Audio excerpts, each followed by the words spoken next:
When do you feel most connected with God? I think it's quite random. Sometimes it is at music shows. Sometimes it's with my friends. Sometimes it's on a run. Sometimes it's when I'm holding my daughter. Sometimes it's when I have a beautiful view. When I feel small, I'm reminded of how big the universe is and therefore how expansive God surely is. And that is so comforting. I love feeling small. So those are some moments. I'm building a house, and I'm gonna build on rock this time. I'm building a house, and I'm gonna build on rock this time.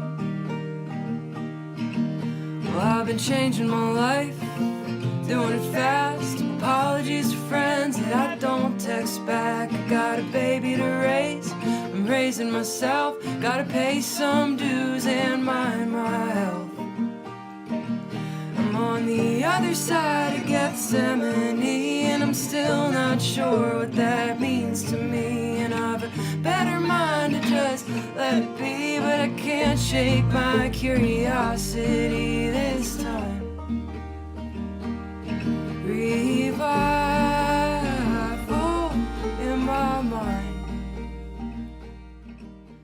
Welcome to The Sacred Slope. I'm your host, Alexis Rice. And today, today we're going to have a conversation with Semler.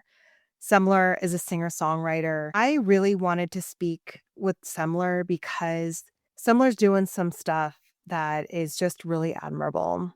In my Instagram highlights, if you're looking for music that is challenging sometimes to find currently outside of the contemporary conservative Christian fundamentalist world, I have some very talented musicians and artists that I really respect. And Semler was one of the first people that I put in that list.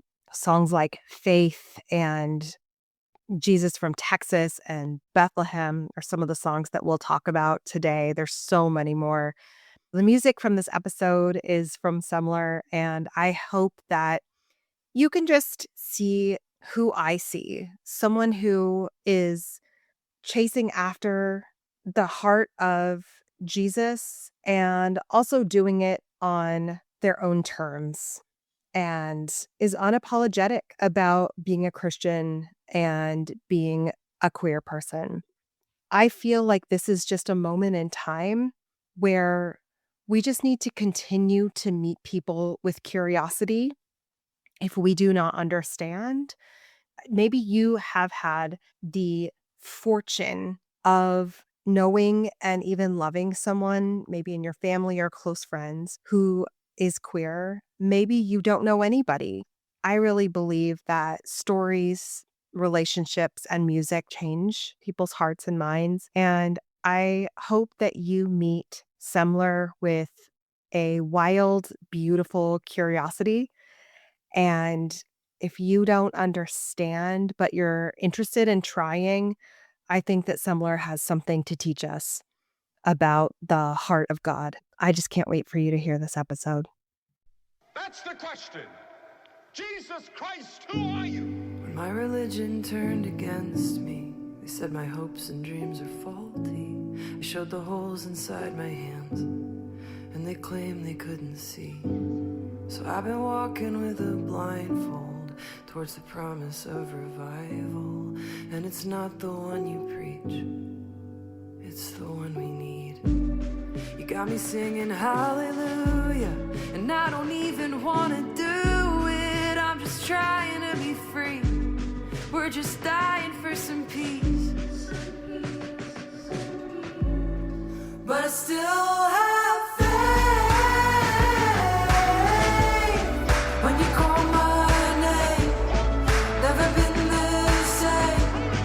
I still have faith. How you comfort me when they come for me. Call that mercy. That's the question.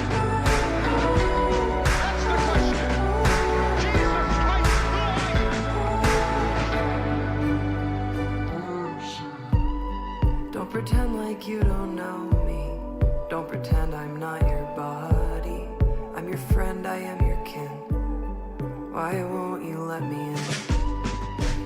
power, lend an ear. You with power, lend a hand. What a lovely house you built. What a shame it's made of sand. Our God is good and able, and our God is flipping tables at the mess of love we made. But I still have faith when you call my name. Never been the same. I still have faith. How you comfort me when they come for me. I call that mercy like I never knew, but I don't want to keep quiet just to keep you. I call that mercy like I've been in bloom, but I don't want to get small to be in those rooms. But I still have faith when you call my name. I've never been the same. I still have mercy like I never knew, but I don't want to keep quiet just to keep you. So I still have mercy like I've been in bloom, but I don't want to get smart to be in those rooms. Who is Jesus?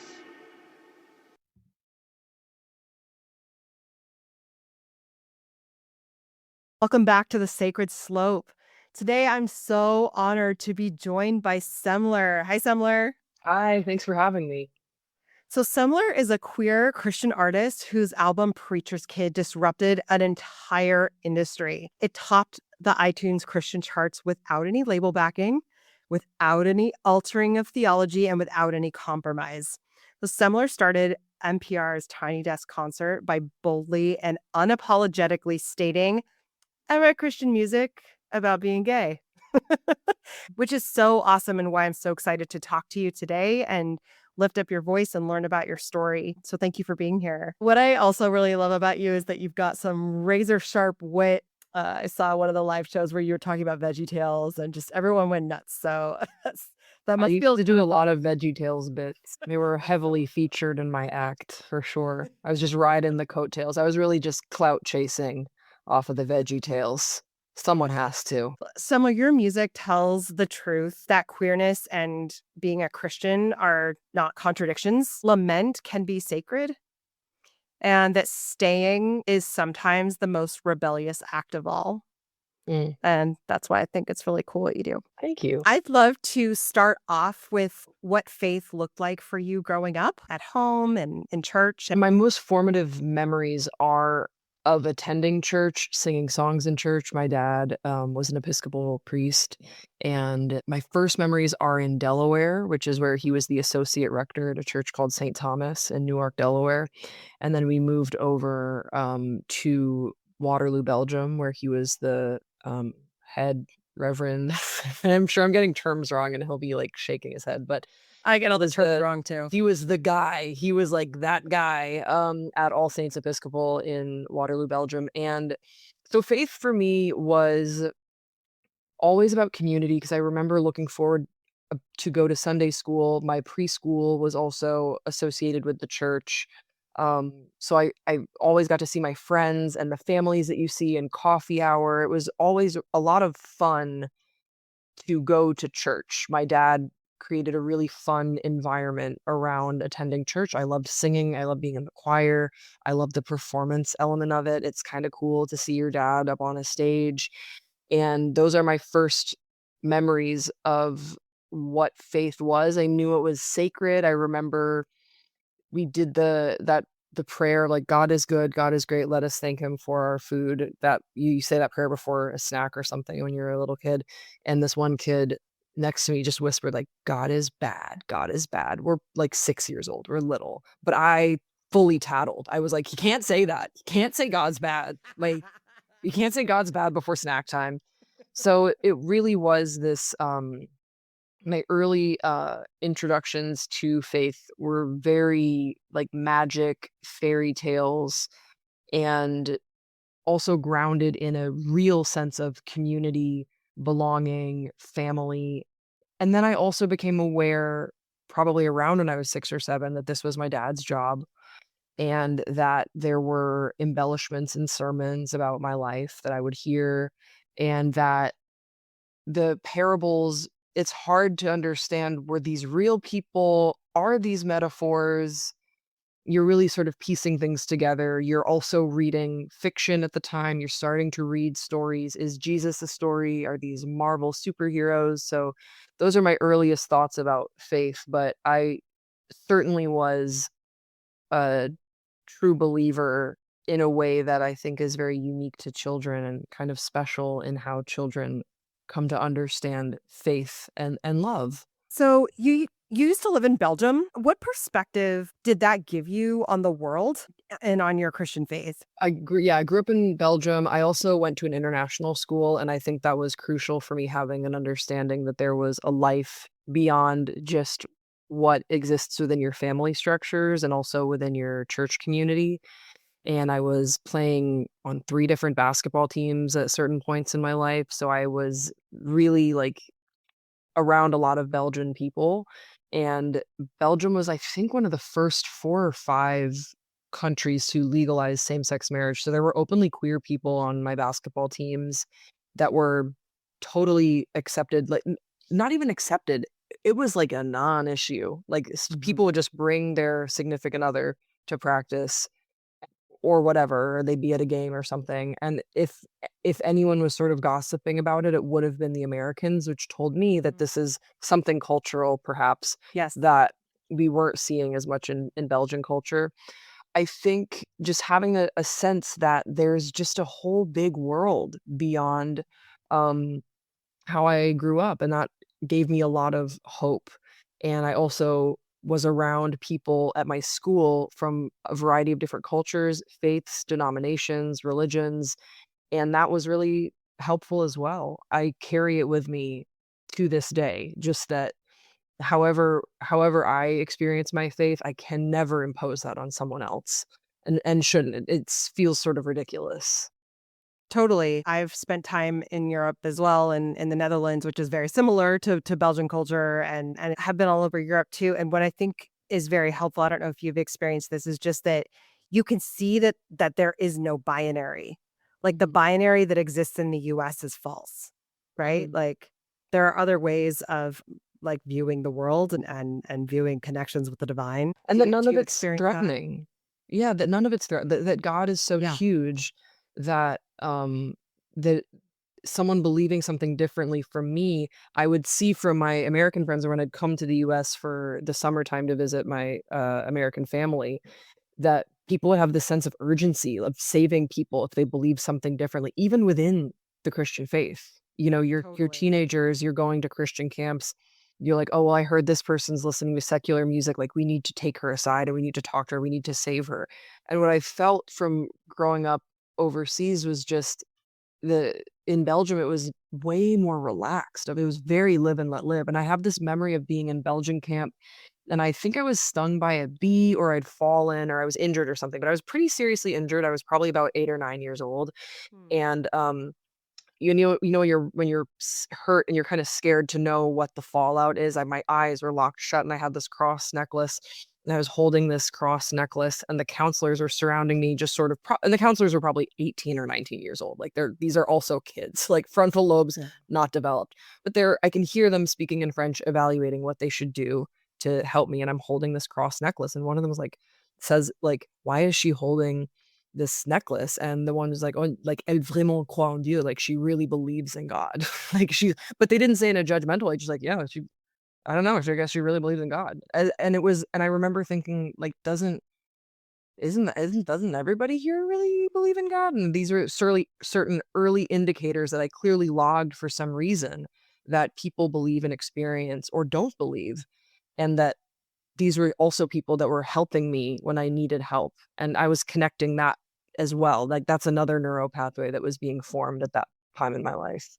Hmm. Yeah. I think that's really important to say. Sometimes if you've been raised in a mostly Christian community and you've been told your whole life that there are atheists or people who don't believe in God or have any kind of connection, that they're like somehow not good people. And Mhm. did you experience that then? It sounds like in a different way, because it's just nothing could be further from the truth. And it's really pretty harmful to think that way, right?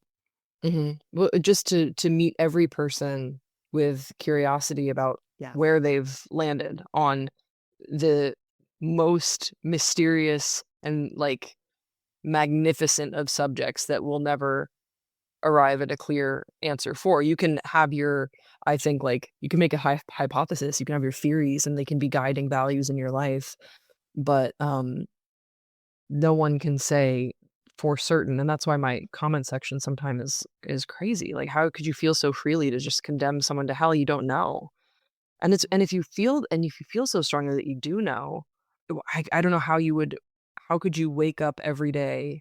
It would be debilitating for me if I really knew with 100% certainty that that certain people, based on my own understanding of scripture, were absolutely going to be tortured when they died for Mhm. eternal torture. How many minutes are we in? I already brought up hell. Like 12 minutes in. Um, Welcome to some easy listening with Semler. I did want to mention, by the way, that you do have some tour dates coming up in Europe this summer, right?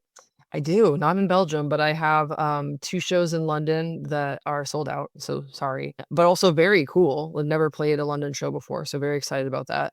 And then I'm playing Greenbelt Festival in outside of Kettering, also in the UK, and then I'm playing Graceland in Amsterdam. Or outside of Amsterdam. Can you remember when you decided that you would be a musician and play Christian music as an openly queer person? Like, when did you decide that that's what you wanted to spend your one wildly precious life doing? Have always been writing music. It's been a free therapy since I was about 12 or 13. I was kind of around when I hit puberty and I had all these huge feelings I didn't know how to process, sort of like in musicals when they can no longer contain themselves with talking anymore and they become singers, a bit like that in my own life. But I was very private about releasing music, and I really had decided that writing about faith was off limits for me, even though people that were close to me knew that I grew up with Christian music and have so much affection for the genre that raised me. That was the predominant thing that I was allowed to listen to at home. So I love Christian music, and it absolutely influenced me as a songwriter. During lockdowns, I became unemployed really fast from hosting jobs that I was doing on the internet, and I started writing a lot of music, and it sort of was all circling around reckoning with my faith and everything that was off limits now in the confines of our homes. I those boundaries didn't feel that strong anymore.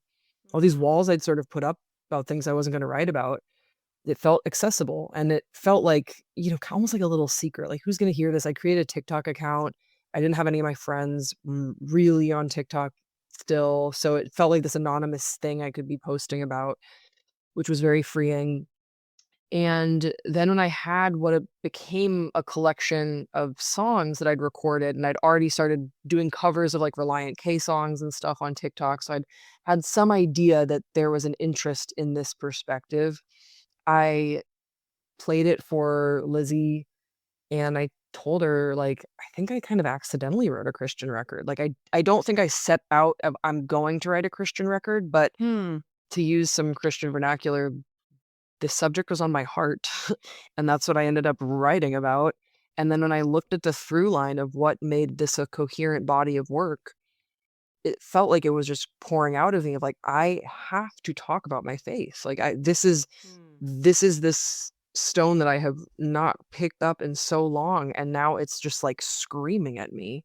And I think I need to listen to it for the next little while. The songs that I've been working on more recently, like since my album and since the works before that, the ones I was just in the studio working on, there's no religious through line. There probably will be again. I wrote a worship song like a few weeks ago that I'm excited about that I'd put out as like a single, but I never set out to be this like queer Christian artist. I just Mm. grew up a queer Christian kid, and I'm an artist, and so this is how it came out of me, and I'm Mm. so proud of the title when it applies, but it won't always apply to me. When it does apply, I'm gonna like wave that flag for sure, and they're gonna hear about it. But I don't know if I'll do it like specifically within this genre forever, but I'll always dabble. I'll always be coming back around because I just love Christian music so much. Hmm.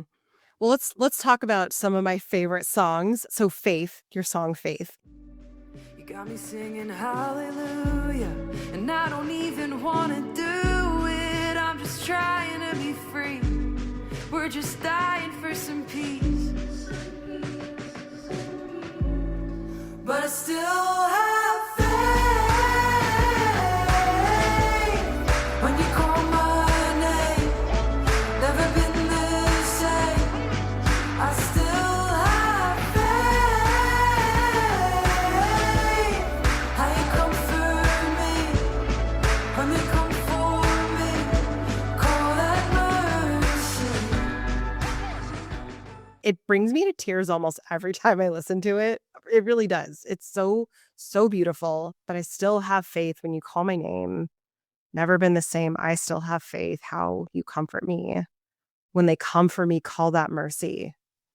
Like, oh man, it's so gut-wrenching and it's so tender. And I feel like you're just being so vulnerable about how you're comforted by God. Like, even when God's people who are supposed to be your siblings in Christ are coming for you, it feels so unjust, all this pain that you so vulnerably explain, I think, in this way. I would just love to know what this song means to you when you sing I it. wrote this song.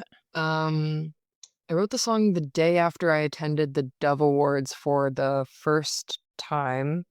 I was in the airport, in the Nashville airport, and the Dove Awards are the Christian Music Awards, or one of them. Now there's also the K-Love Awards. They're competing awards, but it's one of the Christian Music Awards.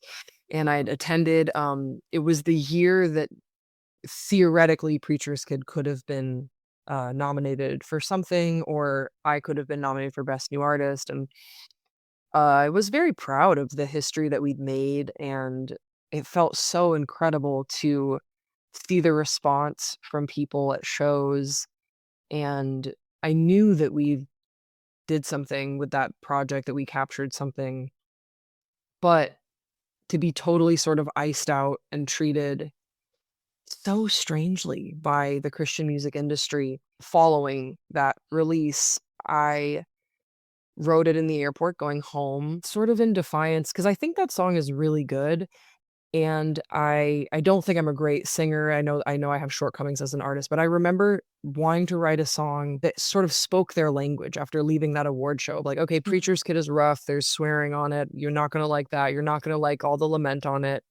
But what if I could just tell you my story using, it's 3 chords pretty much, like using your sonic language about my faith. Would you hear me then? And ultimately the answer, I mean, Faith did go #1 on iTunes again, which was incredibly cool during Pride Month, and people have rallied behind that song. And I called Christian radio myself to see if they would play it. And it's a very political thing, the Christian music industry. So it's not really as simple as a lot of people making phone calls. Like I remember a mom, so like a mom who donated to K-Love, who was like in our orbit, was like, I donate to K-Love, and like I've been calling and like seeing if they'll like play Faith. I love this song. And she was so sweet, and I was like, I need you to not get your hopes up. Like they're not gonna play that song. And and like it's not okay, but like I'm okay with that. Like I understand what the game is now. I think I didn't then when I wrote it. I think when I wrote Faith, I was like, I think I could really reach them with this song. Like maybe they'd really listen. And people who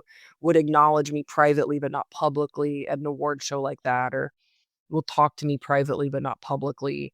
It's sort of about that experience of just like, is there something wrong with my faith that's brought me so far, that's brought me here in these rooms, and yet still I'm on the outs with these with people. And also think about, there were so many other queer people there at the Dove Awards. I didn't feel alone at all. There were so many allies as well. There's so many people who, there is this sense when you get into like Christian music industry like circles, there is some tension that's happening now. And I was hopeful that this song might be some sort of a catalyst for change, and maybe one day it could still. I mean, I'm happy with the life that it's had, but gosh, like I don't know what it's going to take I mean, it's going to take people in positions of power, Mhm. affecting change, standing up for the LGBTQ plus community. I always think it's like when people's kids start coming out, Mhm.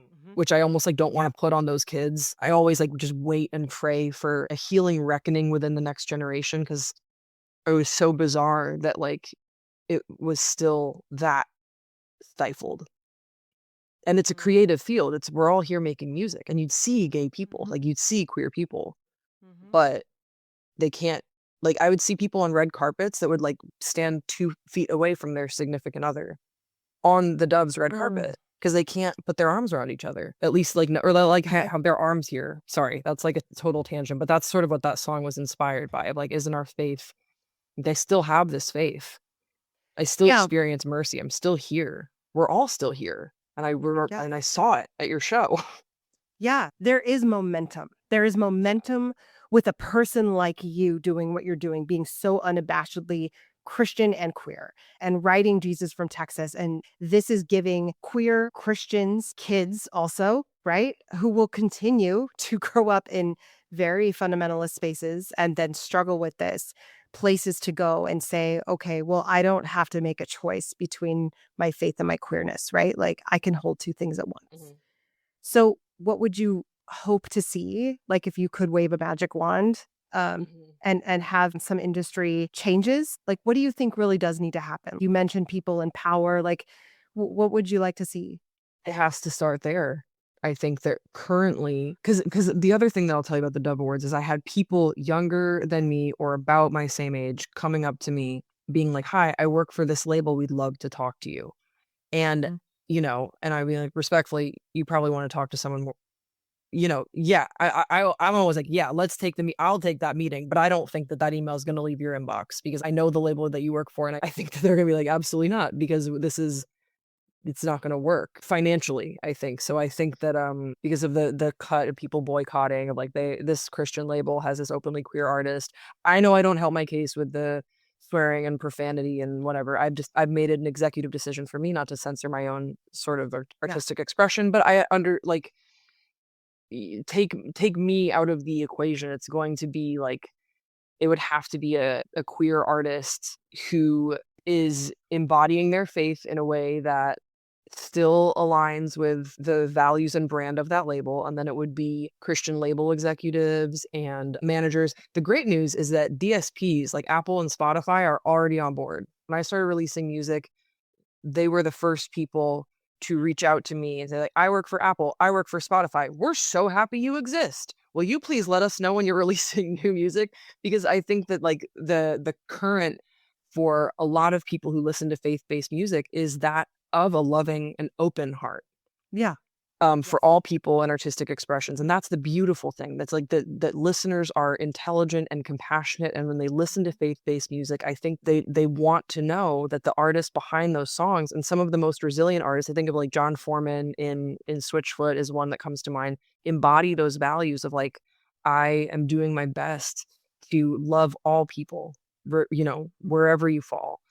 And I think that it's going to take people in positions of power in Christian music taking a risk on an artist, not me, but like someone that you could find that is openly queer, that's writing about their faith in a way that is brand friendly for the label, and putting money behind those releases, like really putting them out there and showing those more sort of conservative bases, but challenging them really, Mhm. you know, and whoever that person ends up being, I will be supporting them 1,000%. I don't think at this point in my career it will be me, but I love that I followed what Jennifer Knapp did before me, what artists have done before her. We're all just sort of Mhm. paving a little bit of a path here. And I really, truly believe that there's going to be another trailblazer coming along who is going to take up space on that biggest stage. And I said I wasn't going to go to the Dove Awards until I was invited eventually, at some point in time. I think maybe when I'm 85, our accomplishments will be recognized. They'll be like, we're sorry about the gay stuff. No, wheel me out. If I'm in a wheelchair, wheel me out. I want to see it. But We will be wheeling you out there. oh yeah, for sure. Like, I want to know about, I want that. I'll take that award. But hopefully it's like before then, I think there's going to be someone else coming along that can get up on that stage in front of them and sing boldly about their faith and have incredible worship songs. Maybe they're an undeniable vocalist. Maybe it's someone who's already in that spotlight who comes out and says, here's a side of me that you haven't known. Here's the fullness of who God created me to be. And I'll buy a ticket and attend when that happens. Like, I think that there's always been queerness in Christian music. It just has not always been recognized. And I'm excited for when that happens. And it's going to come from just people that have like literally talked to people who are like, if only there was something I could do. I'm like, well, there absolutely is. Like, this is crazy. I'm like, you literally hold the keys. There definitely is something you could do here. Yes, there certainly is. Speaking of like, okay, let's talk about Jesus from Texas, because that one is a more like kick ass in your face song.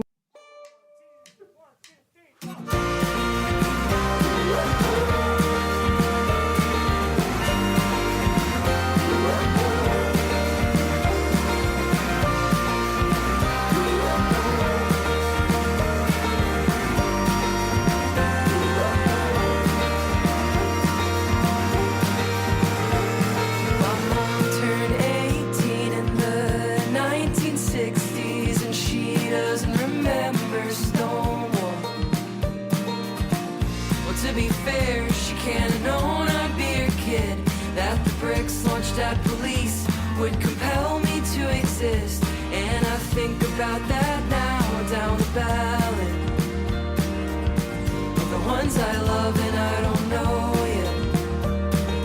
I voted for you. Oh, what a terrible honor it is to watch the sky fall as a character witness. I spent the rest of the night freaking out. I had to get high just to put myself down. But I woke up for you.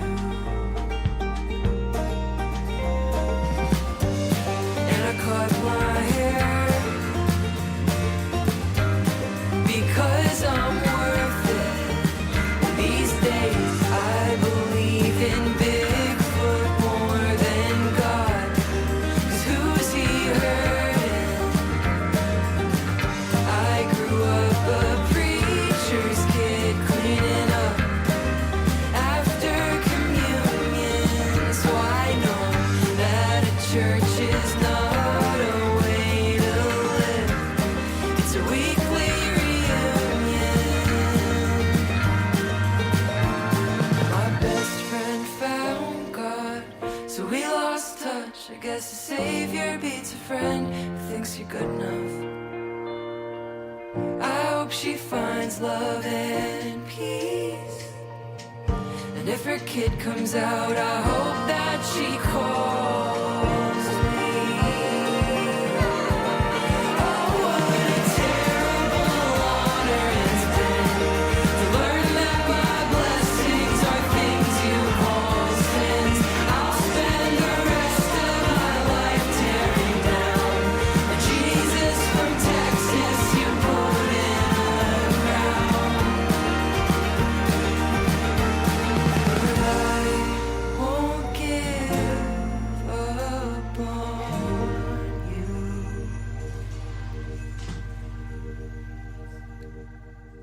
Oh, what a terrible honor it's been to learn that my blessings are things you call sins. I'll spend the rest of my life tearing down Jesus from Texas you put in a crown. Why do you think this song is so important right now? I don't know. I sometimes post about this. I wish it was less relevant. I wish it was a timestamp of a time that we've moved past, but it's not. No. And I think a lot of people feel this way when you go through deconstruction. You learn that the things that you were told to be ashamed of about who you are and how you were created to be, that you are fearfully and wonderfully made. When I think of my family and who I am, like my intrinsic sense of self, this like little spark within each person. It's not a sin. That's a learned thing. And then it's an unlearned thing. And I'm very thankful that other people find that as well. And isn't that so affirming just in each other?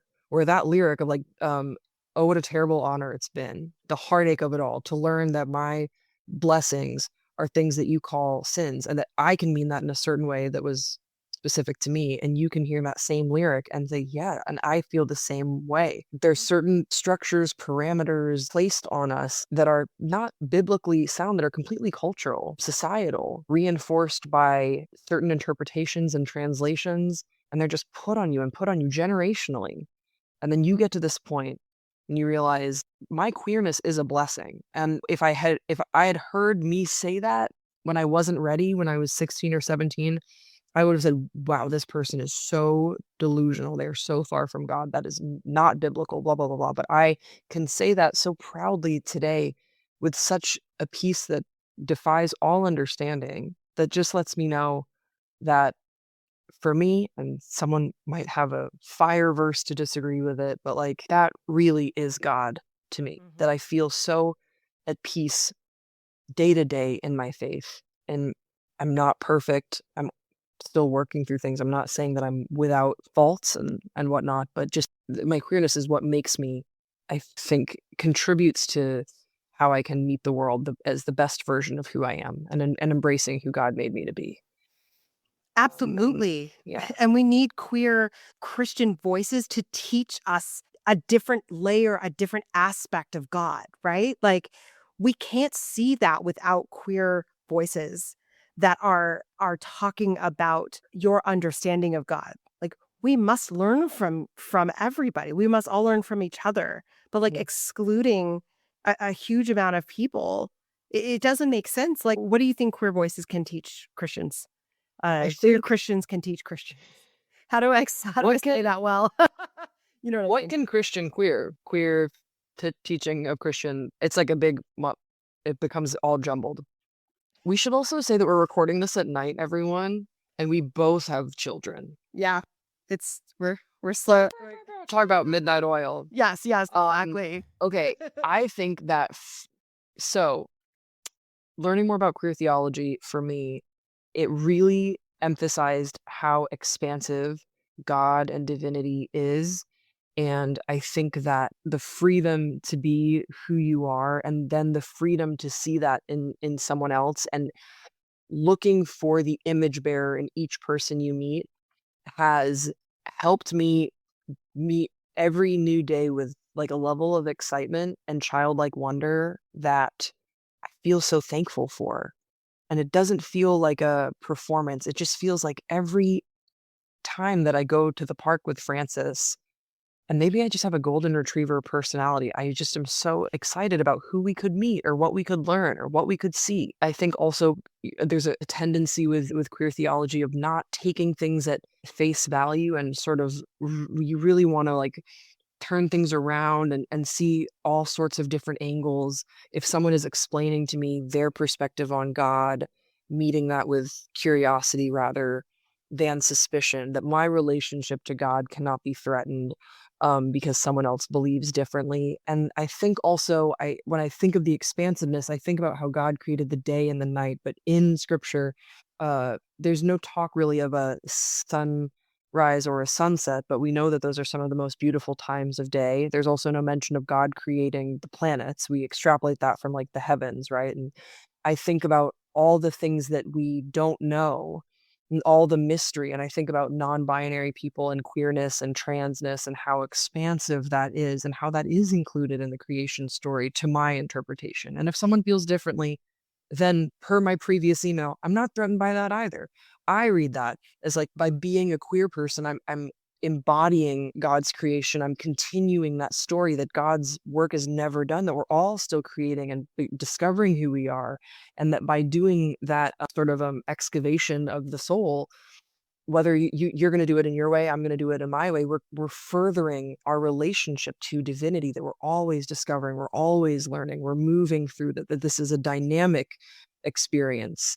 and this isn't something that's static, and that we're born and we stay here and we don't move or learn or develop. And I think that queerness has something to teach us in that realm. Hmm. Oh, yes, that's so good. I've been lucky to be able to chat on the Sacred Slope with some queer pastors and reverends, and man, they've taught me so much. Reverend Dr. Chris Davies from the United Church of Christ talked about queer theology, and it shocks Christians out of their just almost complacency with what we think about God. So she talked Mm. about, does God have a penis? Mhm. Right? Yeah. And it's like, and you just go, oh, maybe did I really actually think that? Like, maybe I did. And then you realize, like, oh, okay, maybe God is, yeah, actually, God is spirit and we are all created in God's image. And like, how am I Mhm. thinking about it? That's what I just think it's so cool, right? Like, Yeah. there's so much to teach us. Mhm.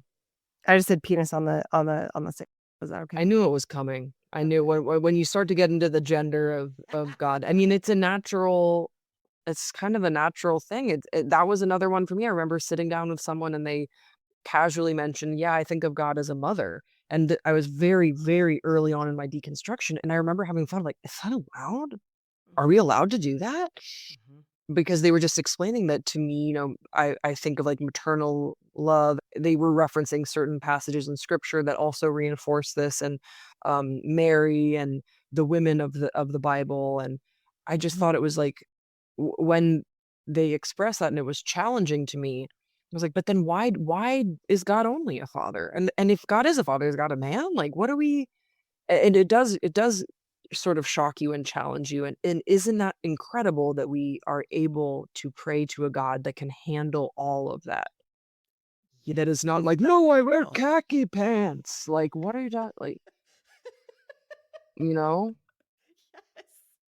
Yes. Isn't it incredible that our God can handle our questions and hold space for our doubts and our laments? And I think Yeah. delights in it, that we have a God with a sense of humor. For me, I think I grew up in a household, there was, like, really no swearing, no secular media, and so I do swear a lot kind of as a result of that in my music.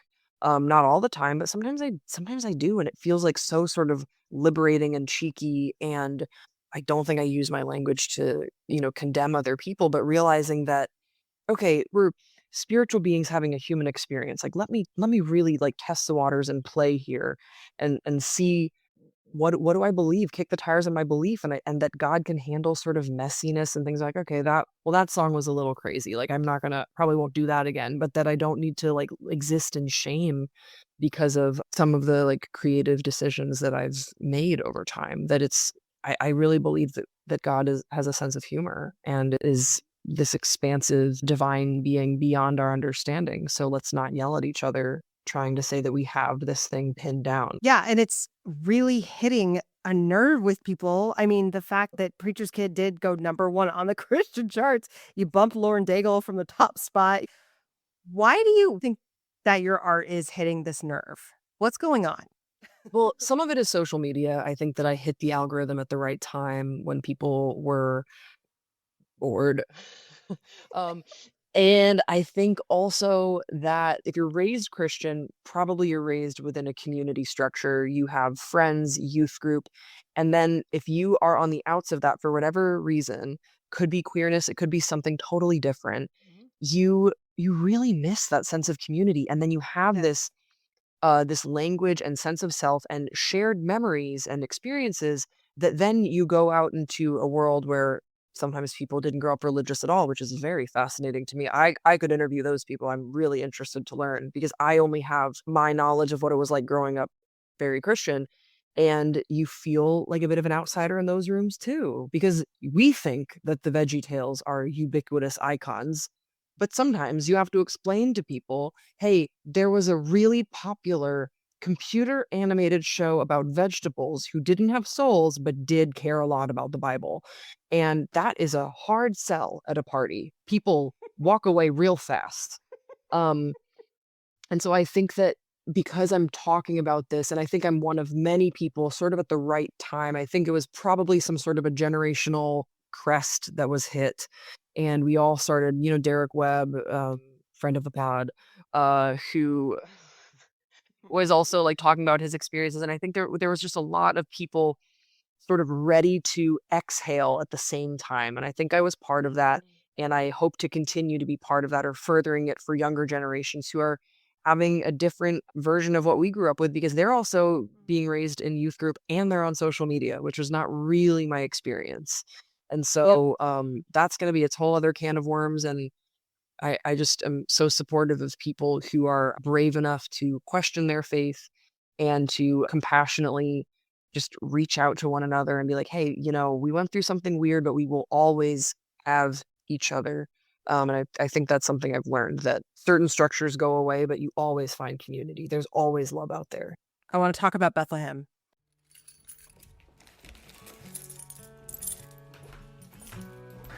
When I retire, I will simply write a short story for my revenge. But this town, these people, these gamblers. The first song I learned spoke of Bethlehem. So is that prophecy? Or is that brainwashing? 'Cause no one ever pitched the Greek gods, and I don't know why not. I think that Athena'd understand me, but my chips have fallen. My Messiah came calling, but what if he'd not? Would my soul just rot? Oh, what I'd give for just an inch of your peace. 'Cause I wanna fall, but I got bruises on my knees. Oh, what I'd give for just an inch of your peace. 'Cause I wanna fall. I wanna be someone that you'd call. My dad's never cursed in his life. I asked if he smoked, he said twice. Well, by that standard, I'm a goddamn failure. I passed blunts the day I married my wife.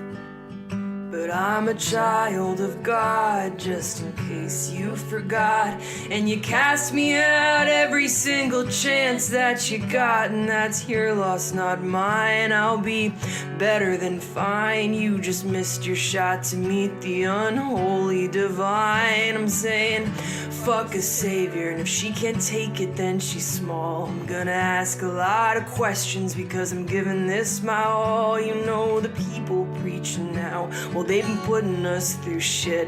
And if you don't sanction that, then why are you rewarding it? You know the mission trips are scams. They do more harm than good. We got fame-hungry pastors making bank in Hollywood. I'm more confused than I've been, and I don't think this will pass. And I'm saying your name when I think the plane will crash. What I'd give.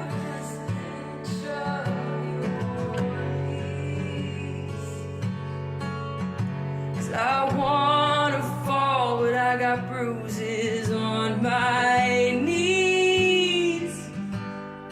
Oh, what I'd give for just an inch of your peace. 'Cause I wanna fall. I wanna be someone that you'd call. What I'd give for just an inch of your peace.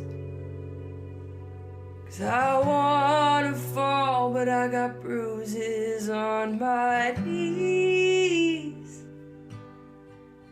What I'd give for just an inch of your peace. 'Cause I wanna fall. I wanna be someone that you'd call.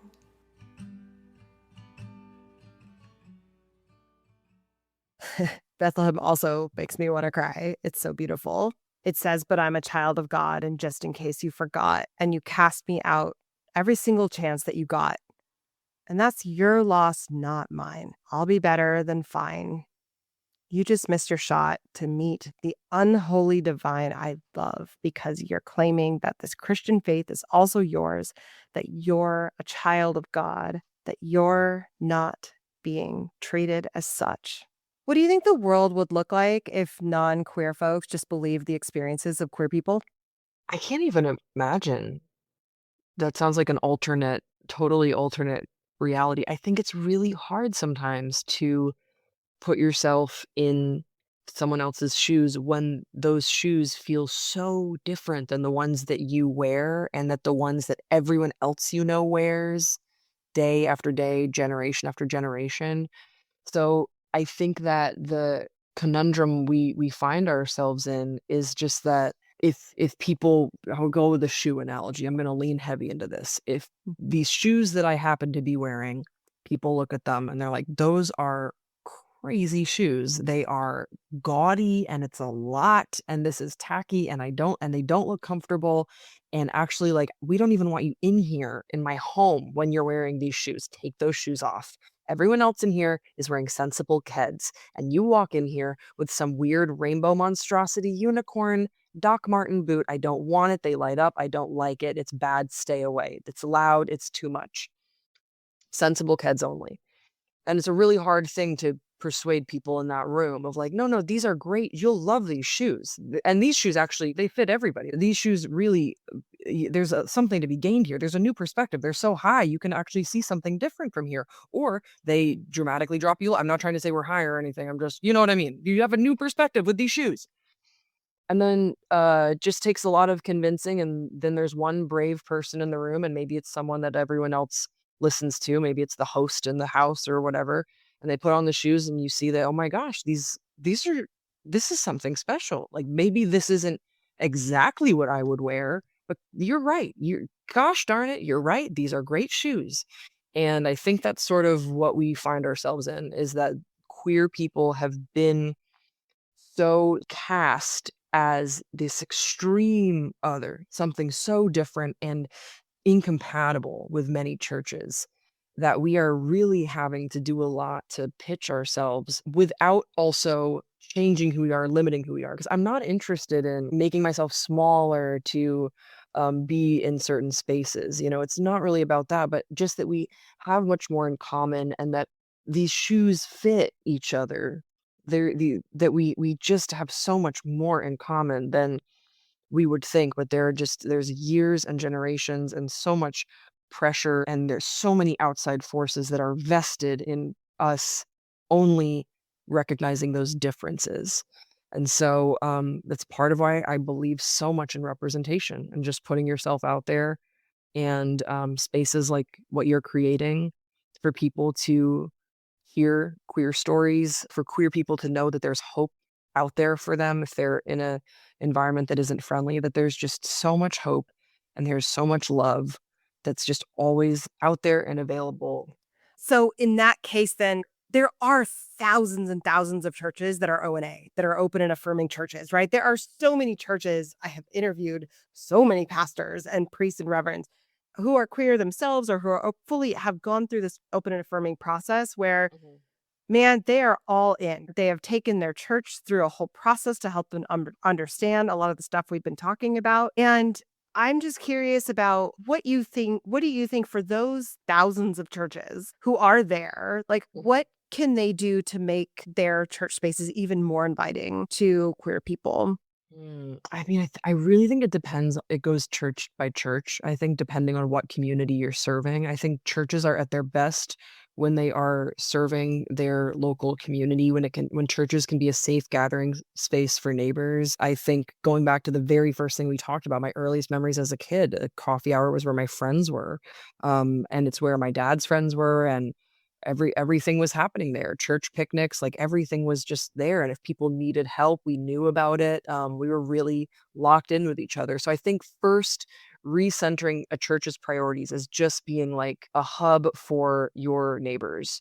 And then you will learn that many of your neighbors are queer. And I think that just going from that, if you are in service truly to all of God's children, of all of your neighbors, then you're going to be in service to queer people and in the ways that they need it. I just would encourage those churches who are open and affirming or are leaning towards that, or churches who maybe aren't and they don't know what it looks like. That's the root of it. We are your neighbors. We're not so different. Welcome us fully, wholly, and completely. Lord knows we love to volunteer, and we could be great assets to the service and when I say service, I mean also like in service to the rest of the community. I think just having a heart for true inclusion is when churches are at their best. And you cast me out every single chance that you got. We're just going to finish with the lightning round. A Christianese phrase or a cliche that you wish that we would retire. Oh, retire? See, I'm like a revisionist. I like to keep them. Okay, what's one that you want to keep? Well, I like saying like the season that I'm in. Because you can view that in many ways. Yes, like autumn, fall, spring, but also like the season of the show. You're tuning into Grace, new mom. Very exciting season. Like a lot is happening this season on Grace. So I think I would want to keep that, but if I could retire one, I don't like when people say unironically like the Lord put it on my heart, because that's a little weird one to me. I do say it all the time still. Ironic. Yes, because we speak Christianese. Okay. Let's show people that you speak Christianese. So like what are a few other like Christianese sayings that you could just think of? Spiritual warfare is another one that I will use. And sometimes it's like I'm in spiritual warfare. Like there is spiritual warfare happening. I'm being tested. The enemy. I have so many questions about who the enemy is too. What else? I think calling. Yeah, because you don't really hear that. It's hard to know how much of this is like a Christian thing. Would a person that didn't grow up Christian be like, Mike, I have this calling, or I feel like the Lord is calling me to? They wouldn't really say, yeah, because why would they say the Lord, right? That would be weird. If you're like, I don't believe in God, but I do feel like the Lord is calling me to New Jersey. Right. Certain like spiritual gifts as well. Tithing. That's a hard one to explain. Tithing. Secular, even the word secular. Did you know that? I thought that was a common thing. I thought people knew that music was secular. No, nobody knows what that is. Oh, I did not know that. You didn't know that? No, if you say like, oh, I wasn't allowed to listen to secular music. I work in music, and people will be like, what genre is that? I'm like, it's anything. Everything else. I did it. It's not a thing. That's totally true. That's like, one of the ones that I being like, you're listening to 105 The Beat, secular music only. Next up, like, no, but that doesn't exist. That does exist. It would be a really cool song, though. This is the secular song. If I ever do another like full tilt, I should do like a full tilt, like proper Christian record, and then no swearing so that they don't hate me, but like no swearing. But then I do have like bits. I have like little, because I love to talk at shows and stuff. I have like little bits in between the songs, and a bit is just like a fake radio station that's like K99 The Beat, secular music from 7 to 8, and then the Lord after 8, because if you're listening to the radio after 8 o'clock, you're going through some spiritual warfare, my children. You know, the enemy is near. The enemy is near. Yeah, I don't wait to go. Yeah. I am going to that show. You have to tell me when that show is going to happen. I will do that. All right, a worship song that stirs something in you. Yeah, it's always Oceans. Everyone, and if anyone says it's not Oceans, they're lying. Oceans is such a perfect song. They were in communion with the Lord for that one, for sure. For sure. I know it's an oldie. I wish I could say something more recent, but Oceans is so good. The way that her voice sits above that mix, I listen to it still, and she feels like she'd be cool with gay people, that singer. Can't prove it. Hopefully this goes out and there's like a little clarifying Instagram response. I think that's why I talk about it so much, is I'm just like hoping that people are like, no, I have a gay brother or something. And they're like, I love you. Yeah, but for sure. Great song. Oh, it's got to be Oceans. What about a hymn? Well, there's a song called All This Night My Heart Rejoices, which was written by my great-great-grandfather. So I feel like I should say that one. Oh, wow. That's amazing. All this night my heart rejoices as I fear for a new. Can you put that on the album? There was a demo of me singing that song that I thought would go on the album, and you know what? People didn't like it. I can't really sing him. I'm not a vocalist like that, you know? You're listening to Semler for something else. You're not listening to be like, gotta hear these pristine vocals. Like, so that wasn't gonna go over well. A question you're still carrying. Yeah. Who is the enemy? Who is that? Because if Jesus defeated death, and it's like he defeated evil, did he? Why are we still talking about the enemy then? I'm not saying that there isn't evil in the world. I think there is. I think this is a really hard world. But it doesn't make sense to me when we talk about Jesus, it is defeated, it is finished. I'm like, okay, well then you guys are hearing a lot of satanic, like demonic warfare, satanic messages. Why is he still so rampant? It feels like he's really kind of having the run of the mill in the perspectives of other people. And like, what did so because especially when you're like, and I was saved, but there's still demonic warfare. I'm like, well, then what were you saved from? I don't know. I have a lot of questions about the enemy. I grew up Episcopal, so we didn't really have that theology, but now I'm in that world. So that mostly questions about the enemy and like, why does he have any power? I don't think so. I love that so much. I am now currently at an Episcopal church. It doesn't mean like I won't say I'm Episcopal because like I like to look at all the different denominations and be like I'm Christian and I'm learning. But I did recently learn that you Episcopalians did not grow up with the enemy, really. No, It's like, this is a newer I'm learning about him later. And I was like, I thought you just have a bad day, but people are like, the enemy was testing me. I'm like, but wow. What do you mean? Especially when you like have like God in your heart. I'm just like, I just don't believe that. Like you got a parking ticket or something. Like you were stressed. I will use it ironically, like spiritual warfare, but like I don't really think I just don't understand why he would be here. Why would the devil be here? Didn't Jesus do it? And then it's like, well, if he didn't do it, then like, is he not the son of God? Because I thought I'm of the belief, correct me if I'm wrong, that he's the son of God. So I'm like, and he did it. So if you're saying that Satan's still here, then clearly he didn't finish the job. But I am a woman of God. So I know that Jesus did. So I'm like, then there's no Satan then.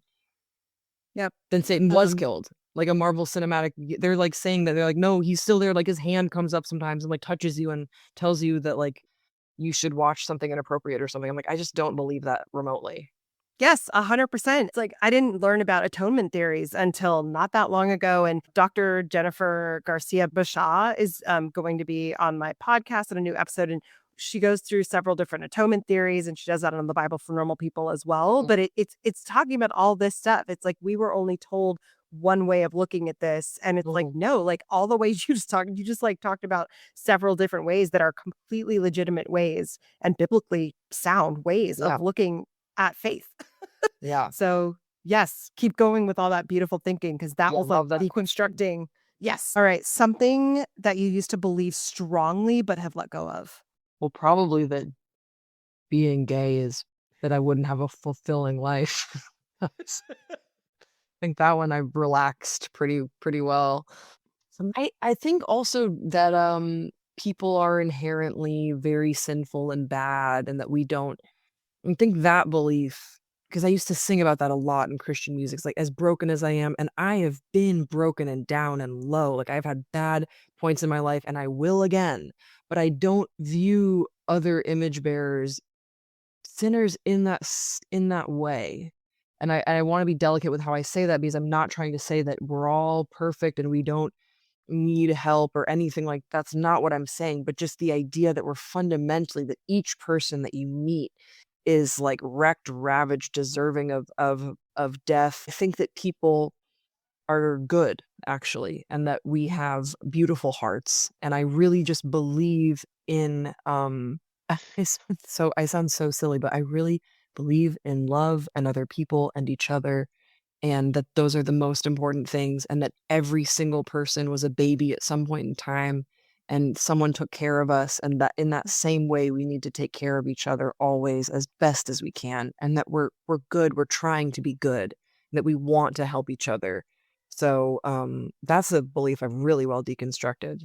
Mm-hmm. Mm-hmm. When do you feel most connected with God? I think it's quite random. Sometimes it is at music shows. Sometimes it's with my friends. Sometimes it's on a run. Sometimes it's when I'm holding my daughter. Sometimes it's when I have a beautiful view. When I feel small, I'm reminded of how big the universe is and therefore how expansive God surely is. And that is so comforting. I love feeling small. So those are some moments. Semler, thank you so much for being on the Sacred Slope today. Thanks for having me.